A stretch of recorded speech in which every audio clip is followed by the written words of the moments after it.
being in Tanzania is that everyone is just amazing. Everyone is lovely. Everyone just wants to get to know everything about you. Quite fascinated about you, and they're not gonna do it in any kind of malicious way or in any kind of condescending way. They just fascinated and they just want to know. Maybe not much sort of me. I think people are more with when it comes to me as an African, they're more disappointed because they expect me to be able to speak Swahili for some reason, and then when they realize that actually I'm not one of them, I'm what they call a Muzungu. Muzungu is a word for foreigner, um, but it will often be used with a Caucasian person. Um, so when a lot of time when we I begin to when I meet someone, they start interacting with me in Swahili, and I'm like,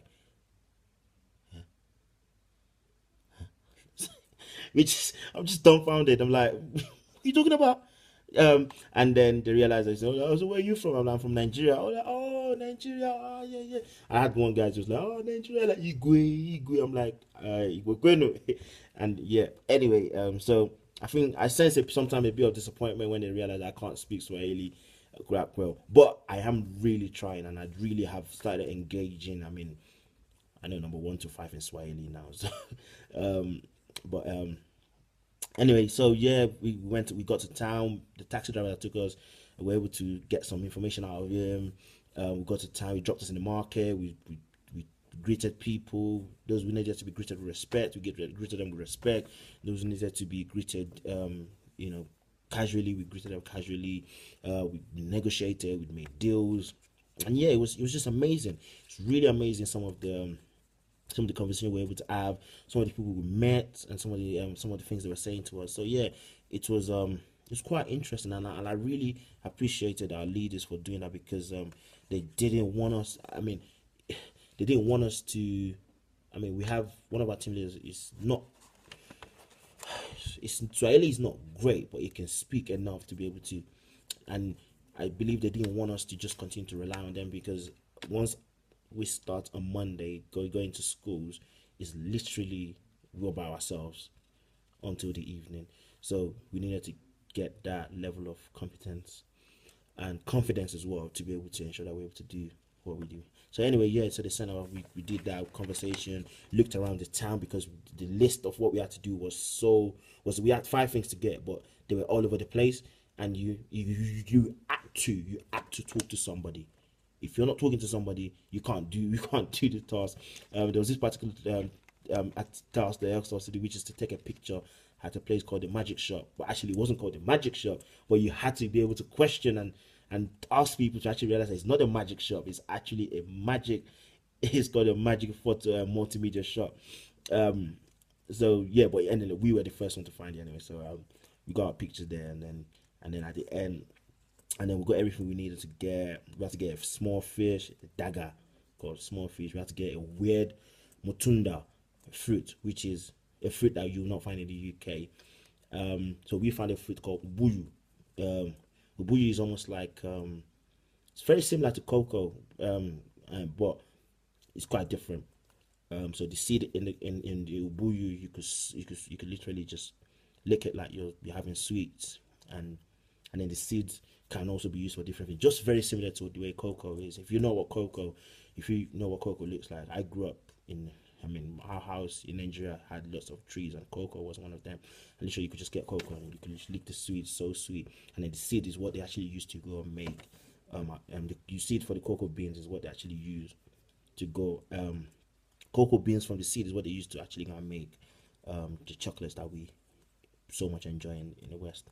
Um, so yeah, it was very interesting, and then we had to do a presentation in a very apprentice style, which is where we've had a theme song. It's quite nice. I think the team leaders did very well organizing something engaging. We had to do a presentation, and we had to justify what we bought, and we had to do the price. My team got all the products at the cheapest price, but there was still some criteria that we had to meet, and unfortunately we came second. But yeah, I had to reaffirm to the team that we were winners anyway. So, but yeah, it was a nice way to break. It was nice to break the ice and understand a bit more about the people of of of Jombe, um, and learn a bit more about the people in about the team as well, and the resilience and the persistence that some of us have, some of the characters as well. So yeah, it's been very very good. It's been a good trip so far, and you know it's we haven't. I mean we start the real planning for the work we're going to be doing for the next 3 weeks tomorrow, um, but so far it's been such an amazing experience. I've learned so much. I mean, we were driving down from to Jombe, and on right on the road we were seeing elephants. There's lots of elephants, giraffe right around the safari. Like it's just amazing. Zebras, hippopotamus, monkeys on the road, baboons on the road. It was just crazily amazing what some of the things we were doing. But yeah, it's been really good. It's been really really good. And I mean, there'll still I plan to still vlog some of the activities we'll get up to. But if you manage to watch it to this point, really, really say thank you for watching this. I'm just sharing my experience, just sharing what I'm doing. And then I'm not doing what I'm doing for any kind of gratification. If anything, I just use it is I'm using it also like a platform to educate people a bit more.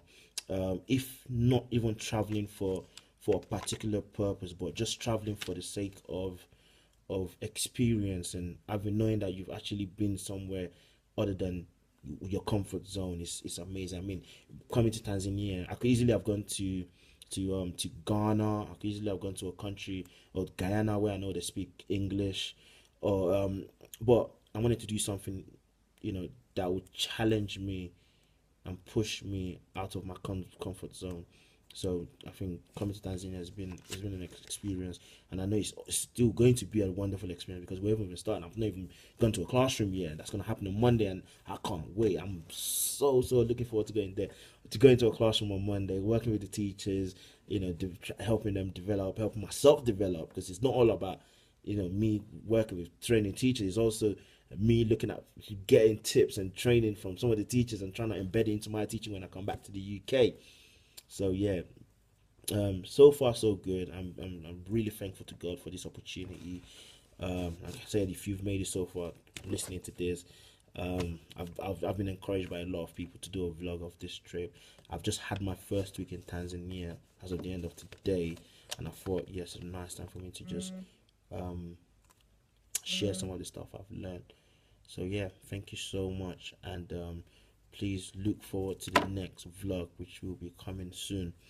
So yeah, yeah, it's your boy Hassan, and yeah, I'm just doing what I love, which is inspiring a generation and sharing love and showing people that there's more to life than just staying in your comfort zone.